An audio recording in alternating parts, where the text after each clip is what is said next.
Hello YouTube et bienvenue pour un nouvel épisode des travaux de rénovation de notre petit appartement haussmannien. Cette semaine on est chaud, on termine de raccorder notre électricité. On a déjà tiré nos circuits dans la plupart des pièces. Maintenant il va falloir qu'on s'attaque à raccorder chaque pièce au tableau électrique. Et ensuite on pourra tout tester pour s'assurer que tout fonctionne avant de commencer à reboucher nos murs. Vous êtes prêts? Alors on y va!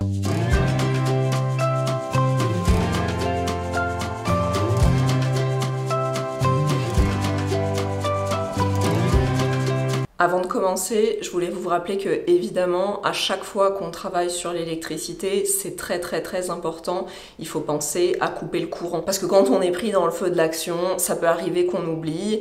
Il faut vraiment faire attention à ça pour éviter les accidents. Soit on coupe le courant au niveau du disjoncteur divisionnaire. Le disjoncteur divisionnaire, c'est le petit disjoncteur qui alimente chaque circuit. On peut couper toute la ligne au niveau de l'interrupteur différentiel, le gros disjoncteur qui est en début de ligne et qui alimente tous les petits disjoncteurs. Et sinon, on peut carrément couper le courant au niveau de l'arrivée électrique de l'appartement en abaissant la manette du disjoncteur d'abonné, le gros disjoncteur qui chez nous est noir et qui dessert l'ensemble du tableau électrique. Le tableau électrique, il est en cours d'installation. Pour l'instant, on a connecté les luminaires. Donc on a les luminaires qui fonctionnent dans toutes les pièces, ça c'est super cool. Et au fur et à mesure, on va venir rajouter les disjoncteurs adaptés pour les prises dans toutes les pièces de l'appartement. On a fini d'installer les goulottes au plafond tout autour du couloir. Au départ, on s'était dit qu'on voulait mettre une petite poutre au niveau du plafond pour faire une séparation visuelle entre la partie entrée et la partie couloir qui dessert les chambres, et surtout parce que techniquement ça allait nous servir à faire passer une partie de notre électricité.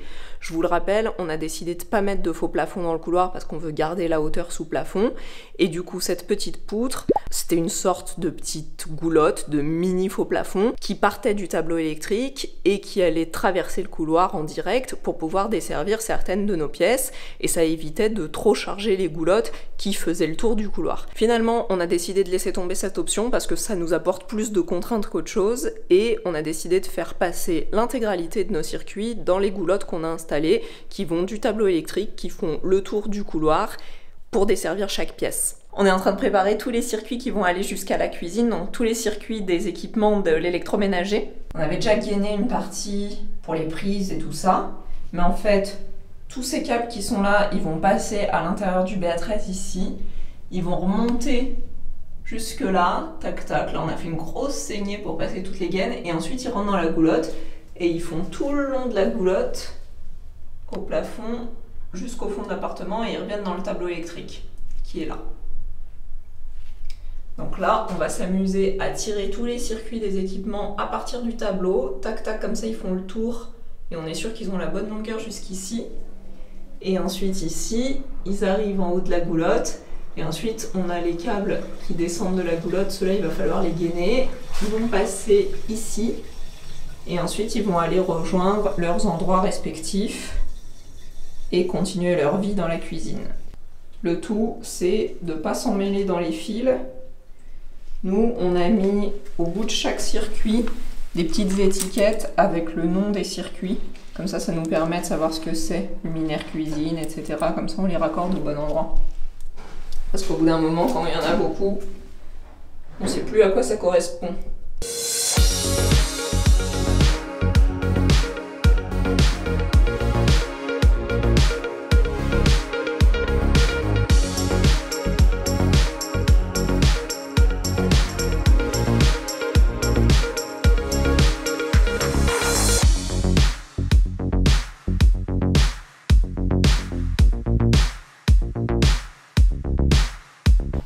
Ah, ils sont mastoc ces câbles.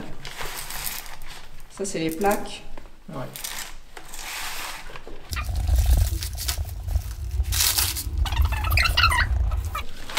Mon conseil, faites pas comme Stephen, avant de les tirer, laissez-les dans les plastiques et tirez-les au fur et à mesure, parce que maintenant, ils sont tout emmêlés et on retrouve plus le bout.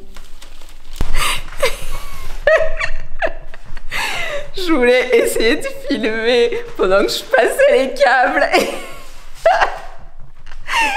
Et le seul moyen que j'ai trouvé, c'est ce petit setup. Je sais pas si ça va marcher, mais juste, c'est tellement drôle. Fallait que je vous montre l'envers du décor.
Bon, je sais que comme ça rend pas grand chose, mais comme vous avez été sage, je vais vous montrer une petite preview de ce que ça va donner avec les corniches.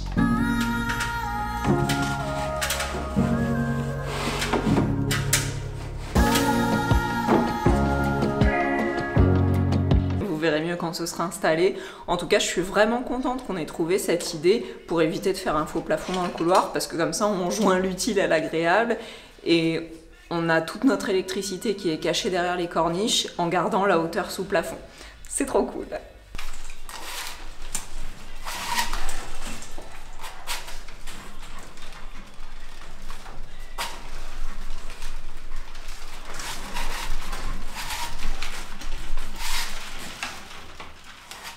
Je suis obligée de passer un petit bout de gaine parce que comme ici en haut, entre les deux goulottes, les câbles traversent la cloison, il faut les gainer. Alors finalement, qu'est-ce qu'on gaine pas, comment on s'y prend? Nous, comme on a décidé de faire une installation un petit peu hybride, il faut qu'on gaine simplement les parties qui seront encastrées dans les murs et les parties qui vont passer à travers les cloisons en BA13.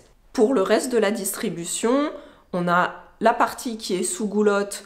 La goulotte, ça sert en quelque sorte de gaine, donc il n'y a pas besoin de gainer en plus, ça protège déjà les fils électriques. Et la partie qui ne sera pas sous goulotte, c'est-à-dire la distribution dans chacune de nos pièces, elle va se faire sous plainte, et là c'est pareil, il n'y a pas besoin de gainer les fils électriques. Parce que au final, l'intérêt, le but de gainer les fils, c'est de pouvoir avoir un tunnel, un chemin qui est accessible dans lequel on peut venir faire des modifications, enlever des fils, retirer des nouveaux fils s'il y a besoin d'intervenir sur l'installation électrique existante. À l'époque, c'était pas le cas. Nous, quand on a enlevé toute l'ancienne électricité de l'appartement, les fils étaient directement encastrés dans les murs sans gaine. Mais bon, ça c'était dans les années 70, c'était une autre époque. Maintenant, l'ensemble des passages de fils électriques à l'intérieur des murs doit pouvoir, entre guillemets, être accessible si jamais il y a besoin d'intervenir, sans avoir à démonter toutes les cloisons, à casser tous les murs, à ruiner l'appartement pour faire une intervention sur l'électricité. Mais bon, honnêtement, comme je vois déjà, comme c'est un peu galère dès qu'on a des longueurs de gaine pour aller enfiler les fils à l'intérieur, je me dis que si on doit intervenir sur l'électricité qui est encastrée, à mon avis, c'est pas simple de venir y changer les fils. Voilà, on a gainé tout ce qui passe dans la cloison. Tac, tac, tac. Ici, donc ça repasse dans la goulotte, c'est pas gainé.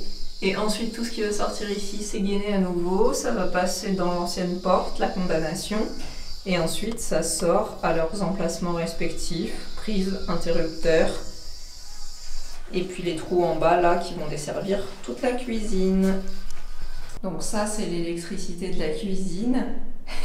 Alors pas de panique, c'est en bordel maintenant, mais ce sera arrangé plus tard. Et ici aussi, donc on aura des goulottes. Bon, cette fois, elles seront pas au plafond, elles seront par terre.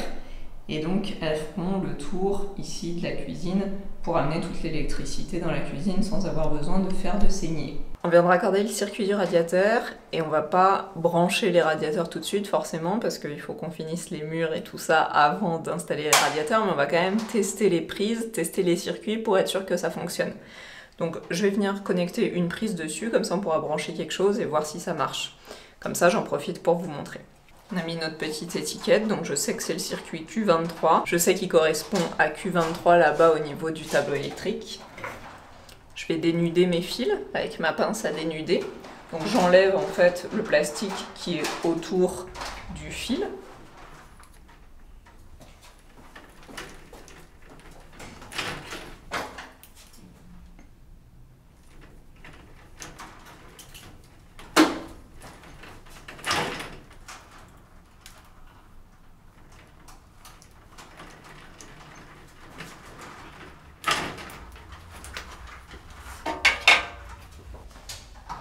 Et ensuite sur ma prise, j'ai les emplacements qui correspondent aux 3 couleurs.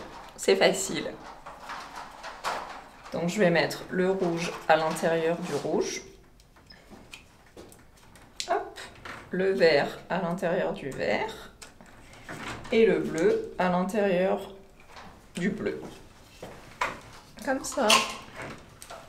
Si j'avais voulu connecter une deuxième prise, j'aurais connecté ici depuis le rouge jusqu'à la prochaine prise rouge. Ici, vert jusqu'à la prochaine prise vert et bleu jusqu'à la prochaine prise bleue. Maintenant, je vais brancher une lumière. Et voilà, ça fonctionne. C'est quel circuit ça? Je n'ai pas prête de retrouver celui-là. Ça c'est Q9. Q9. Apparemment, il alimente le mur.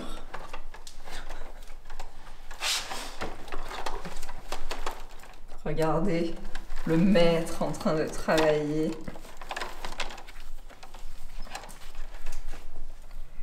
On a déjà mis en attente les circuits de prise dans les différentes pièces. Je vous en avais parlé au moment où on les a tirés dans une vidéo précédente. D'ailleurs, à ce sujet, j'ai fait une petite playlist qui reprend toutes les vidéos où on parle de notre électricité. Vous pouvez la retrouver en cliquant sur le petit i ou alors dans la description. Donc maintenant, comment on fait pour amener l'électricité du tableau électrique jusqu'à ces circuits qu'on a tirés dans les pièces? En fait, on va partir du petit disjoncteur qui alimente un circuit et on va venir le raccorder avec nos 3 fils jusqu'à l'entrée de la pièce. Je m'explique.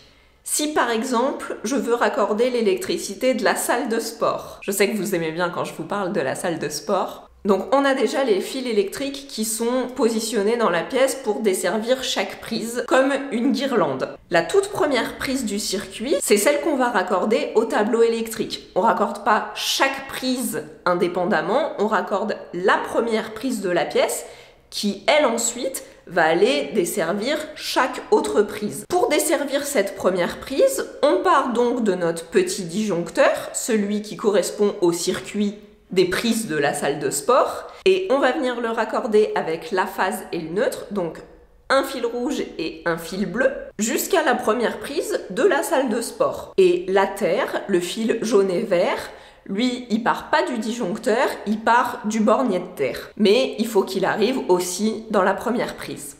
Ces 3 fils, ils sont en un seul tenant. Donc nous, comme le tableau électrique, il est juste à côté de la salle de sport, pour desservir la première prise de la salle de sport, on n'a pas beaucoup de longueur à couper. Mais par exemple, pour desservir les circuits de prise qui sont dans la cuisine, donc qui sont à l'autre bout de l'appartement, il faut qu'on coupe un fil qui est suffisamment long pour partir du disjoncteur des prises de la cuisine et qui fait tout le tour de l'appartement pour aller desservir la première prise de la cuisine. C'est pour ça qu'on utilise beaucoup de longueur de fil et qu'au final, ici dans l'appartement, pour chaque couleur de fil et pour chaque diamètre, 1,5 et 2,5, on a acheté à peu près 500 mètres de fil. Ce qui veut dire qu'au total dans l'appartement, on a à peu près 3 km. C'est de la folie. 3 km de fil électrique qui courent le long de nos murs. Ici, l'appartement, il n'est pas raccordé à la terre, donc en plus de ça, il va falloir qu'on fasse le raccordement à la terre. La terre, c'est hyper important parce que c'est ce qui sert de paratonnerre, c'est ce qui évite de s'électrocuter en fait. D'ailleurs, à ce sujet, quand on fait l'installation électrique, il faut bien penser à couper les disjoncteurs. Chaque circuit qu'on n'utilise pas et chaque circuit qui n'a pas encore été correctement raccordé, il ne faut pas laisser les disjoncteurs allumés, ça fait des étincelles. Donc ça va venir ici se raccorder au bornier de terre.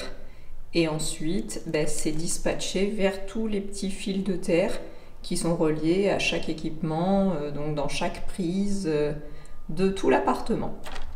On a pas mal avancé ces derniers jours, on a quasiment terminé notre électricité. Effectivement, on est très loin de l'objectif qu'on s'était fixé au départ, puisqu'on s'était dit que ce serait bien qu'on ait terminé notre électricité autour de la mi-janvier. Mais avec le recul, en fait, je me rends compte que c'était impossible qu'on termine aussi vite, parce que l'électricité, ça nécessite qu'il y ait plein de choses qui soient faites en même temps. En plus, on a beau avoir préparé largement en avance tous nos schémas électriques pour le positionnement de nos prises, de nos interrupteurs, de nos luminaires, etc. Il y a toujours des choses sur lesquelles on change d'avis. On a changé d'avis sur le positionnement de certaines prises que finalement on trouvait plus pratiques ailleurs. On a changé d'avis sur certains interrupteurs qui étaient des interrupteurs simples et qui finalement sont devenus des va-et-vient. Bref, donc on a pu vraiment réadapter au fur et à mesure notre électricité, sauf que forcément ça induit que le circuit ne passe plus au même endroit ou soit plus de la même longueur et il faut retirer des fils ou alors les recouper pour réadapter les circuits au nouveau positionnement. On a bien avancé sur ça, c'est maintenant quasiment terminé, donc on est plutôt content. On a aussi tiré quasiment l'ensemble de nos circuits pour les prises RJ45, ces câbles-là. Voilà.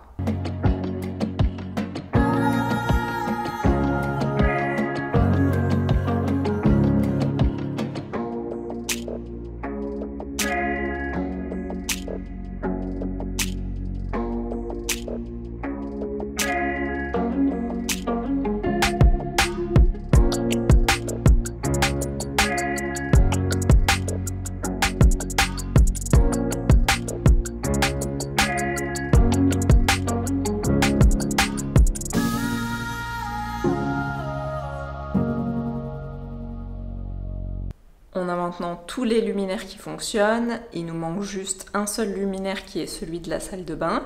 Il faut qu'on teste encore tous nos circuits de prise, enfin toutes les prises individuellement pour être sûr que chaque prise une à une fonctionne avant de tout refermer. Parce qu'une fois qu'on aura tout refermé, ce sera trop galère d'aller changer des fils s'il y a des fils défectueux. Donc on va tester tous nos circuits de prise maintenant et comme ça, une fois que tout est bon, on peut refermer nos cloisons, on peut refermer nos goulottes et on aura fini pour l'électricité.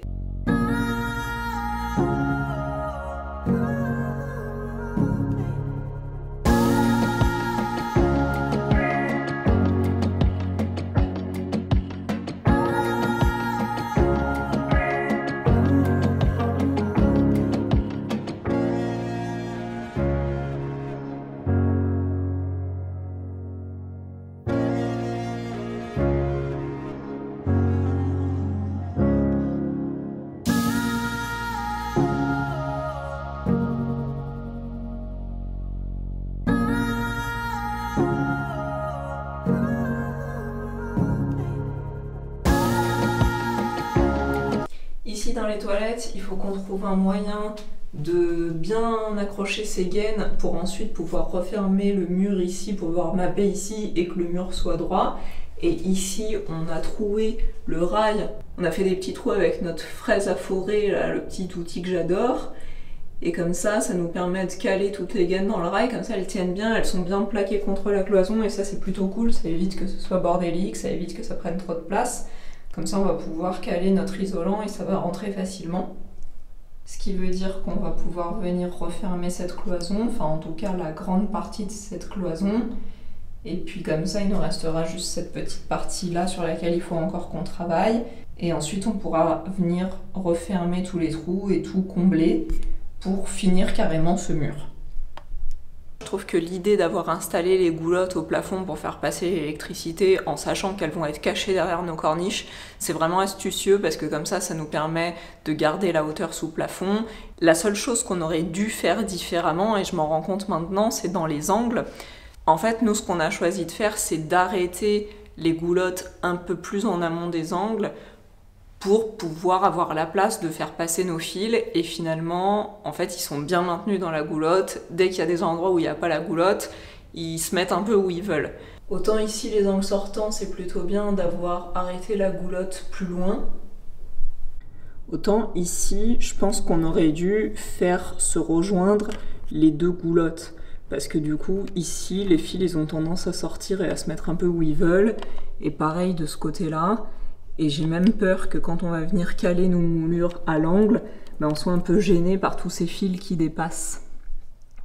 De la même manière, ici, à l'endroit où on est censé traverser la cloison, en fait, on aurait dû faire continuer notre goulotte jusqu'au rail et ouvrir le rail pour que les fils rentrent directement à l'intérieur. En fait, que ça fasse le chemin de la goulotte jusqu'à l'intérieur du rail en un seul tronçon.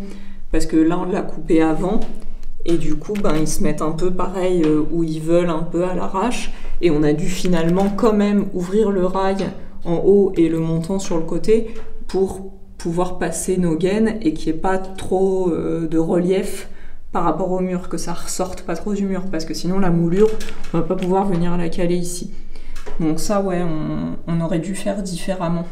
Mais sinon, cette idée des goulottes, c'est vraiment plutôt bien. On a raccordé tous les circuits qu'on avait préparés au tableau électrique.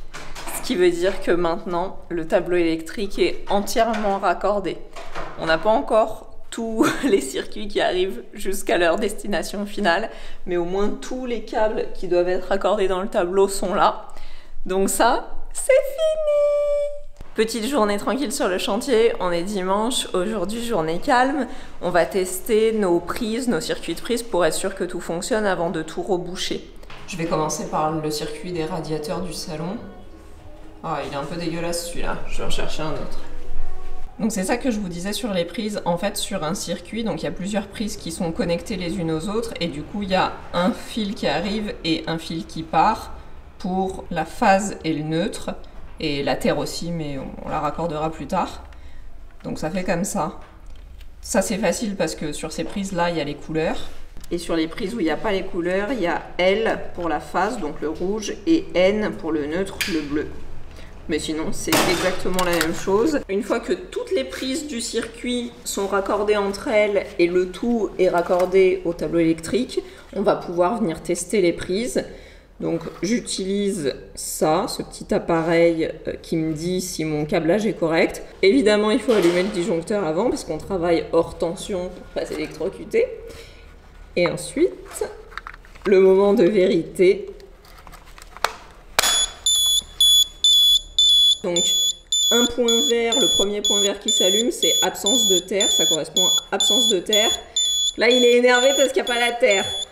Mais moi, je m'en fiche pour l'instant, je sais que la terre n'est pas raccordée, c'est simplement que, au moins, ma prise fonctionne. Deuxième prise. Donc là, c'est pareil, la terre n'est pas raccordée.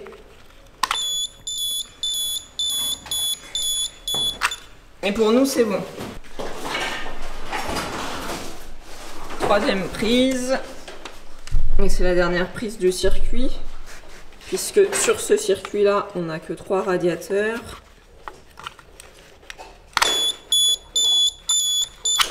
Et on va faire la même chose pour tous les circuits. J'insiste et je réinsiste et je réinsiste. C'est important d'avoir numéroté tous ces circuits pour savoir exactement à quoi ça correspond dans l'appartement. Donc on allume le disjoncteur du circuit qu'on veut tester et on n'oublie pas d'allumer le disjoncteur principal de la ligne parce que c'est lui qui alimente tous les petits disjoncteurs. On va tester Q16. Q16 c'est le frigo. Tac. Okay. Ça marche. Frigo opérationnel. On a acheté ces prises là. Bon, c'est des prises classiques blanches. Je les ai achetées chez Leroy Merlin, la boîte ça coûte genre 3,50 €, 3,60 €, un truc comme ça. À la base on a pris ça parce que c'est pratique pour le chantier, ça coûte pas cher et comme ça on peut tester toutes nos prises. Mais finalement je les trouve pas si mal, donc on va peut-être les garder. Vu qu'on a dépensé un gros budget en interrupteur, on va peut-être se restreindre sur les prises. En plus j'aime bien les prises discrètes, blanches, qu'on voit pas trop, donc je pense que ça sera bien en fait. C'est bon, les plaques fonctionnent, on a testé. Par contre, pour tester les plaques, on ne peut pas les mettre dans les prises comme toutes les autres là qui se clipsent. On est obligé d'utiliser des prises à l'ancienne qui se vissent parce que du coup, les trous sont plus gros et on peut rentrer ces gros fils 6 carrés.